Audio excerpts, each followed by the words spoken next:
While busy cleaning up after two destructive hurricanes, federal aid workers are now fearing for their lives. There are now reports that armed Republican militias are wandering around the disaster zones, threatening any government workers. You'll want to see just how dangerous Republicans are becoming and how conspiracy theories can turn disastrous for us all. And as always, be sure to leave a like and subscribe for more. North Carolina was one of these states hit hardest by Hurricane Helene and has been receiving plenty of aid money and aid workers from the federal government to help clean up the state. And while the state and Fed are managing the response well, Republicans like Donald Trump have been spreading lies and dangerous rumors about what they think is happening. They have told their supporters that the Fed isn't really working to save anyone and that all of the aid money has been given to migrants and that there's none left. And there are even some conservatives who have been telling people that Democrats are cloud seeding the hurricanes and sending them to red states. While we hoped that people could see through these obvious lies,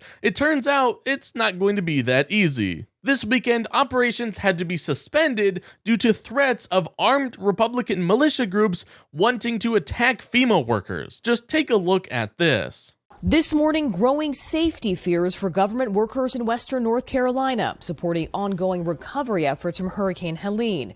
According to the Washington Post, an urgent message was sent to numerous federal agencies on Saturday, warning FEMA has advised all federal responders in Rutherford County, North Carolina, to stand down and evacuate the county immediately, adding that National Guard troops had come across trucks of armed militia, saying they were out hunting FEMA. NBC News has not seen the email cited by the Post, and it's unclear whether the threat mentioned was seen as credible.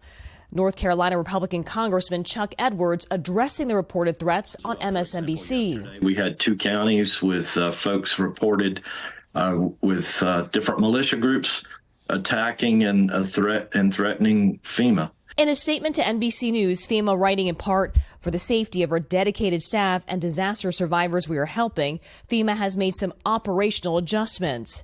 According to the agency, disaster recovery centers remained open, but at least two counties said FEMA staff would not appear at other planned locations Sunday, with officials in Ashe County saying the agency had paused their process as a precaution as they are assessing the threats. That included a temporary halt on accepting some aid applications. The heightened tension with FEMA's response to Helene has been fueled in recent days by misinformation, amplified in part by former President Trump. Kamala spent all her FEMA money, billions of dollars, on housing for illegal migrants. The head of FEMA calling those claims categorically false and promising that the agency's work will not stop. It doesn't deter us. We know what our mission is. Asheville business owners like William Disson say it's a distraction and that more help is needed. I want folks to know that the government is here, they're helping.